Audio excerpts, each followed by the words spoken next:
राम, यदि स्वयं को समान मानते हो, स्वयं को वीर मानते हो, तो आओ मुझसे युद्ध करो, दिखाओ अपना बल और संभालो मेरा प्रहार। सावधान। ये युद्ध है, महायुद्ध है, राम शांत रावण क्रुद्ध है, क्रुद्ध है। श्री राम रण की बेला में धरे जो धीर है, आएगा प्रलय बरसने वाले तीर है, धर्म के संग अधर्म के विरुद्ध है। वायु अस्त्र। युद्ध है, महायुद्ध है। क्षमा करना नारायण।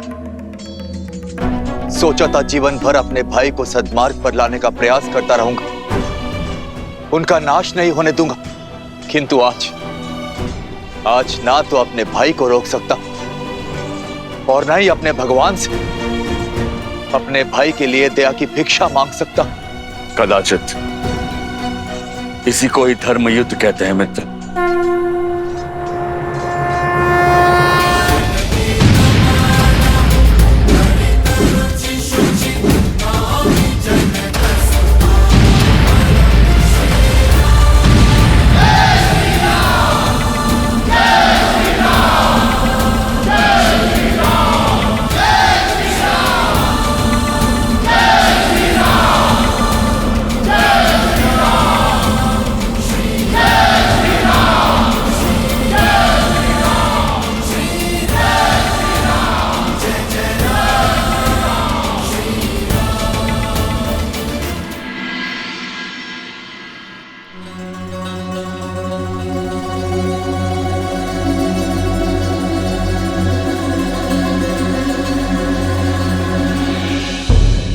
चिंता की अब कोई बात नहीं है महारानी। युवराज के स्वास्थ्य में बहुत सुधार आ रहा है और वो शीघ्र ही स्वस्थ हो जाएंगे।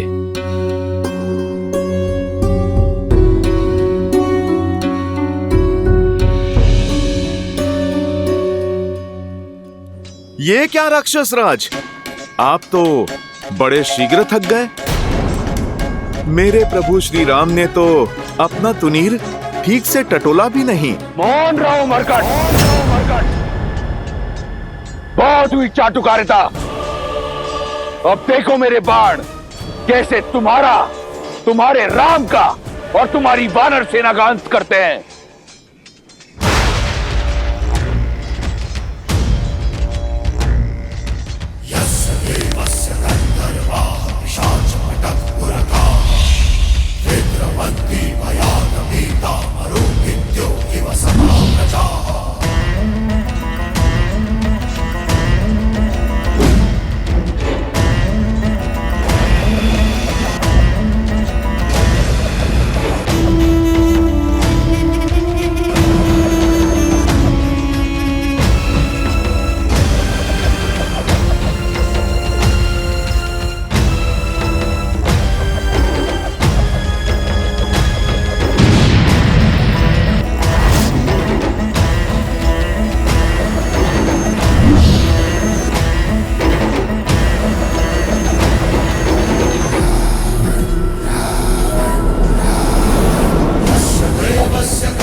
लगता है रावण अपने शत्रुओं पर काल बरसा रहे हैं। ये सूर्य को ढकने वाले बाण उन्हीं के हैं।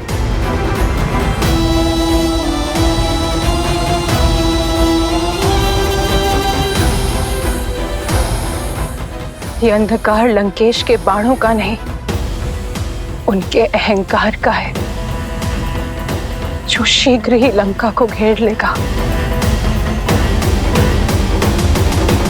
मेघों को भ्रम होता है कि उन्होंने सूर्य का मार्ग रोक दिया,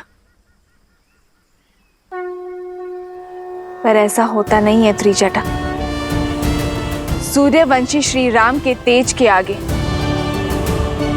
रावण के अहंकार को घुटने टेकने ही होंगे।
मदारी बनने के लिए अभी कच्चे हो। तुम तो अपनी माया को कुछ क्षण तक भी नहीं टिका पाए।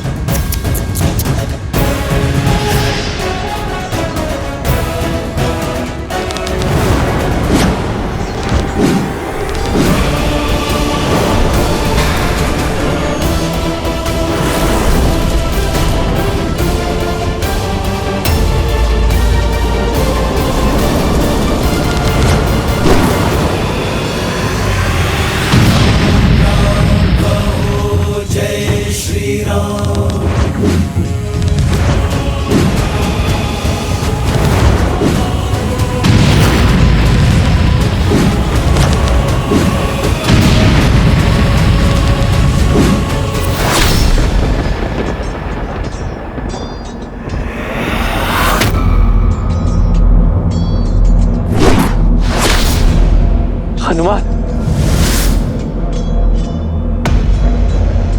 प्रभु आप विचलित ना हो। आपका रथ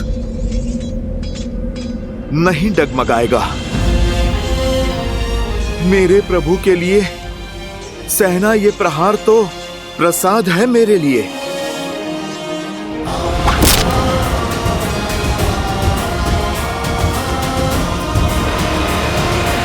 सावधान दशानन! निहत्थे पर प्रहार करके ही क्या 10 लोगों का राज पाया है तुमने? ये तुम्हारी भूल है राम।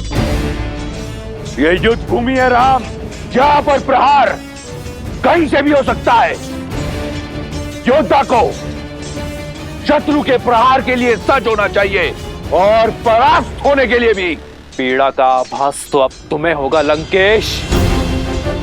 मैं दशरथ नंदन रघुवंशी वशिष्ठ और विश्वामित्र का शिष्य राम अपनी सेना के साथ काल बनकर टूटूंगा। तुम्हारा और तुम्हारे सभी अधर्मी पुत्रों का, तुम्हारे मित्रों और तुम्हारे समस्त कुल का सर्वनाश करूंगा।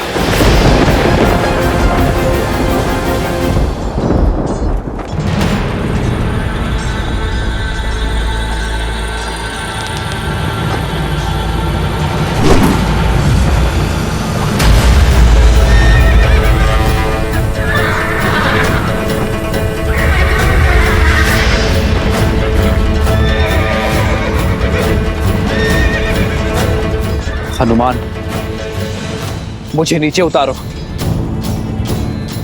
आज ये वनवासी इस महाज्ञानी को एक पाठ पढ़ाएगा। आक्रोश जोश क्रोध का ये क्षण है प्रतिशोध का, ललकार और पुकार का ये क्षण है अति विरोध का। वानरों की सेना अब तो तैयार है। जय श्री राम। राम की करे वो जय जयकार है। धर्म के संग अधर्म के विरुद्ध है। तुम्हारे अनगिनत बाण मेरे हनुमान को डिगा नहीं पाए, किंतु तुम्हारा रथ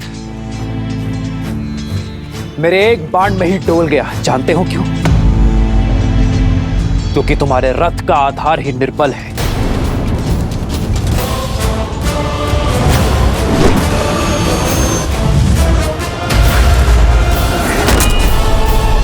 जानते हो एक राजा का रथ क्या सिखाता है? एक राजा के रथ का आधार होता है धर्म, और धर्म के रथ के पहिए शौर्य और धैर्य का प्रतीक होते हैं। किंतु तुम जैसे निहत्थे पर वार करने वाले पापी को न शौर्य सहारा देता है और न ही धैर्य।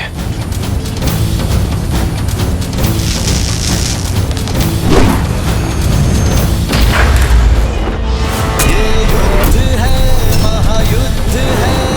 राम शांत, रावण क्रुद्ध है, क्रुद्ध है। धर्म के प्रति विश्वास को दर्शाता है रथ का सारथी। बल और विवेक होते हैं रथ के अश्व, जिनके सहारे एक राजा का रथ आगे बढ़ता है। पर एक अधर्मी के पास वो शेष नहीं बचते। श्री राम, श्री राम, राजा राम, श्री राम। राजा वो जो देश की माटी देश के हित में सोचे, जो एकता और अखंडता की डोरी बनकर अपने देशवासियों को जोड़े, उनकी रक्षा करे। किंतु तुमने तो अपने हठ और अभिमान में देश की माटी पर अपने राज्य पर आक्रमणकारियों को निमंत्रित किया, अपनी प्रजा को भ्रमित किया। उनके विनाश का कारण भी तुम ही होगे। अपने बल का दुरुपयोग किया, विवेक का उपयोग तो किया ही नहीं। इसलिए आज ये रथ रत्ती भर भी आगे नहीं बढ़ेगा।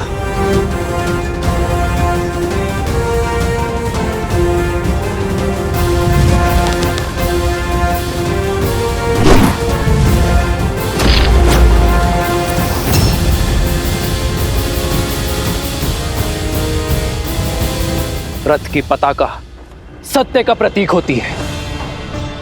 वो सत्य जिसे जानकर भी तुम अपने अभिमान में स्वीकारना नहीं चाहते, और एक अभिमानी के साथ सत्य नहीं रहता।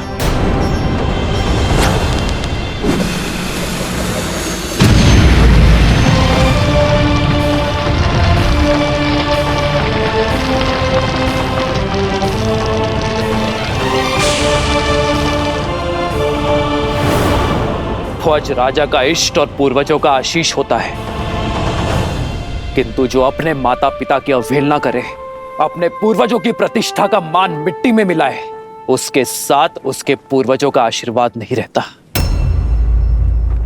फिर चाहे वो 10 सिरों का स्वामी ही क्यों ना हो।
जो राजा कर्म के स्थान पर कुकर्म को अपनाता है उसका यश भी धराशायी हो जाता है और वो स्वयं भी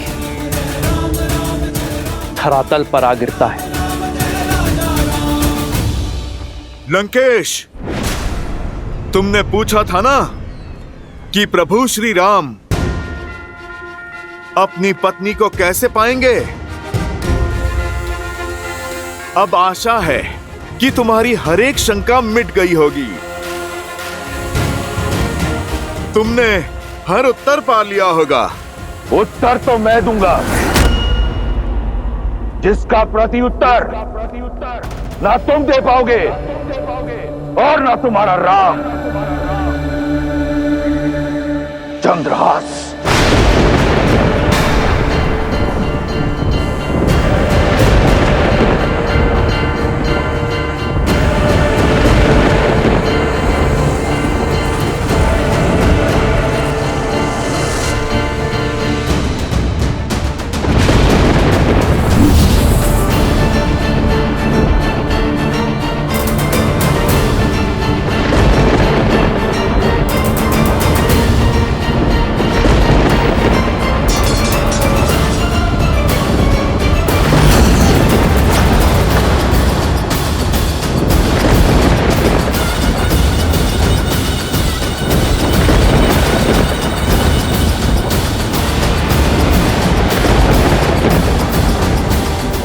मेरे चंद्रहास के वार से तुम तो बच गए थे वानर,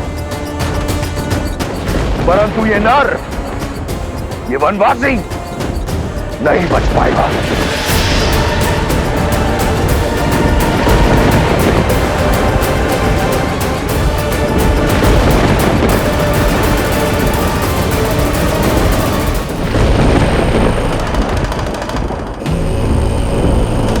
प्रभु श्री राम भी हनुमान की ही भांति महादेव के दिए इस अस्त्र के आदर में शस्त्र नहीं उठाएंगे।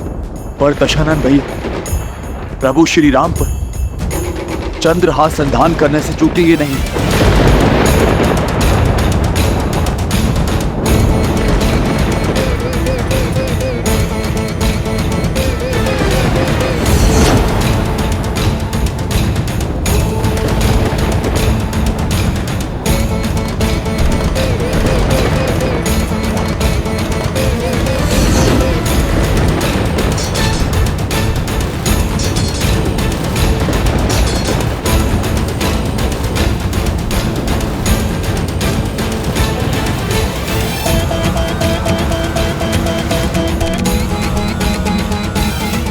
अब क्या होगा प्रभु? ये कैसी विचित्र दुविधा है। यदि श्री राम अपने आराध्य के अस्त्र की मर्यादा रखते हैं तो ये उनके इस अवतार का अंत होगा, और यदि वो चंद्रहास को रोकते हैं तो अपने आराध्य के अस्त्र का अपमान करने का कलंक पाएंगे। दोनों ही परिस्थितियों में धर्म हार जाएगा।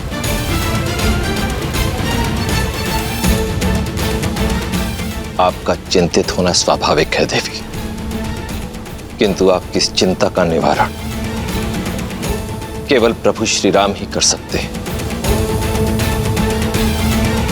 क्योंकि यदि चयन सरल होता तो वो श्री राम का नहीं होता।